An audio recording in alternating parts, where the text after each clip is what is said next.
Bonjour tout le monde, j'espère que vous allez bien. Bonne arrivée sur notre chaîne. Voilà, nous allons parler aujourd'hui de la vie de couple. Comment sauver son couple lorsque tout va mal. Voilà, c'est de ça qu'il s'agit. Nous allons parler de ce sujet tout au long de notre vidéo.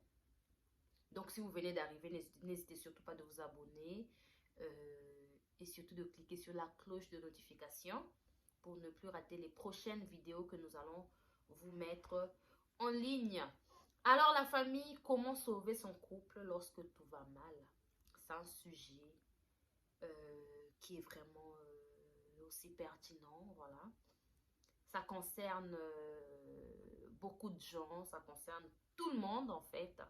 Donc, je pense que c'est un très bon sujet que nous devrions élaborer ensemble. Je vous dis tout le temps que je ne suis pas coach, je ne suis pas, en fait, pour l'instant, hein, voilà, je ne suis pas vraiment, je ne suis pas coach, donc c'est avec le temps que nous sommes en train d'apprendre comment et tout.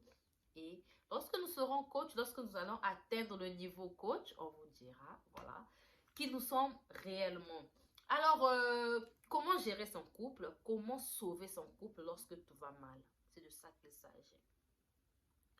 Dans pas mal des relations, très souvent, lorsque ça va mal, on s'éloigne, il n'y a plus de communication, il y a zéro communication, on ne se dit plus rien, chacun est dans son coin, il n'y a plus de communication, comme je vous ai dit tout à l'heure, zéro communication.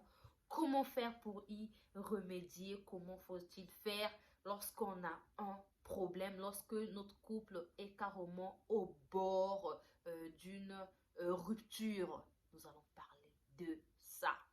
Alors, prendre le recul n'est pas du tout quelque chose de mauvais. C'est bien de prendre le recul lorsque vous avez un souci. Mais prenez le temps voilà, de vous remettre en question. Prenez le temps de réfléchir, de penser bien évidemment à comment faire pour y remédier. Prenez le temps d'avoir aussi confiance, enfin la confiance en soi, ça revient encore, on a parlé de ça hier.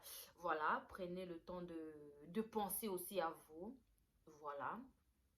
Allez au sport, allez au restaurant, réfléchissez, tout en ne pas faire ce que vous êtes en train de faire pour faire mal à l'autre. Ça doit pas être un sujet de provocation ou encore un sentiment de provocation, non.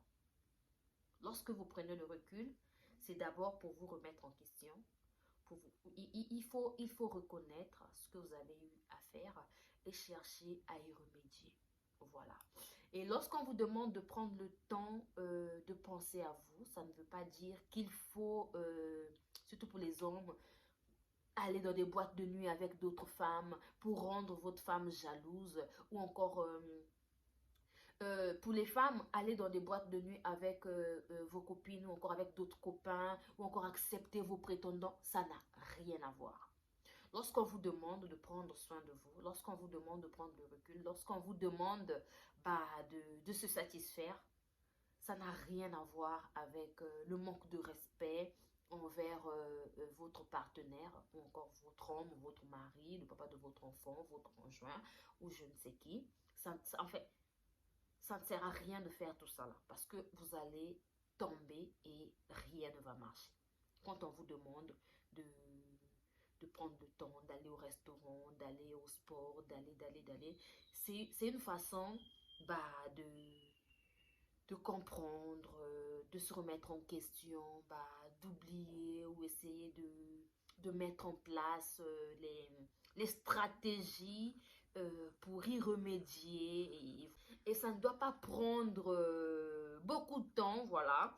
Très souvent, d'autres n'arrivent pas d'aller voir soit leurs parents ou encore leurs proches ou pour d'autres, pour ceux qui sont mariés, on les appelle comment leurs témoins de mariage.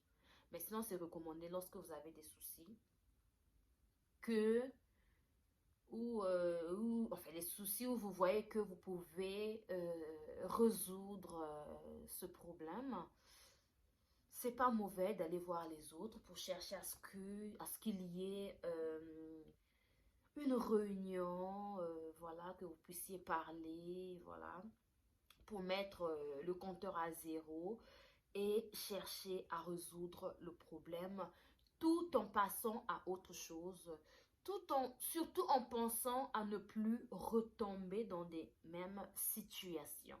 Voilà, là je parle des deux côtés, je ne parle pas seulement de la femme ou seulement de l'homme. Mais si et seulement si vous pouvez gérer vos problèmes, bah, après un petit recul, mais ça ne doit pas prendre du temps, hein. Il n'y a pas des 2 mois, 3 mois, vous ne vous causez pas, non, hein. À la limite, 2, 3 jours, bonjour, bonjour, mais parce que plus que vous vous éloignez de l'autre, plus que vous mettez carrément une barrière euh, euh, de réconciliation, parce que lorsque vous ne vous communiquez pas pendant longtemps, en tout cas, l'autre va chercher à aller se ressourcer ailleurs, et c'est comme ça vice-versa. Ça n'a pas du tout un sens. Cherchez vraiment à y remédier. Cherchez vraiment à mettre en place les bases solides pour ne plus retomber dans ce genre de situation. Parce que les problèmes ne manquent pas dans des vies de couple. En tout cas, tout le temps, tous les jours, il y a des problèmes. Mais si vous avez des gens proches, des gens qui sont, en fait, des gens en qui vous avez confiance, voilà, ou vos parents, voilà, quand on parle des gens, on mélange hein, vos témoins de mariage, les parents, les sœurs, voilà, qui peuvent vous aider à y remédier. Pourquoi pas? Pourquoi pas? Et je répète, lorsque on essaie de résoudre ce genre de situation, il faut chercher à ne plus retomber dans ce genre de problème. Voilà. Donc voilà ce que j'avais à vous dire. En tout cas, je vous souhaite le meilleur, je vous souhaite le bonheur, que toutes les personnes qui sont en train de passer les moments difficiles en ce moment dans leur vie de couple, je vous souhaite une réconciliation. Voilà, c'est quelque chose de bien. S'il n'y a pas... bon, on parlera de tout ce qui est violence conjugale, tout ça là après. Mais si c'est des petits soucis, genre le monsieur il revient tout le temps en retard, genre en fait des disputes dans votre foyer, des petites disputes, tout ça là, c'est réglable.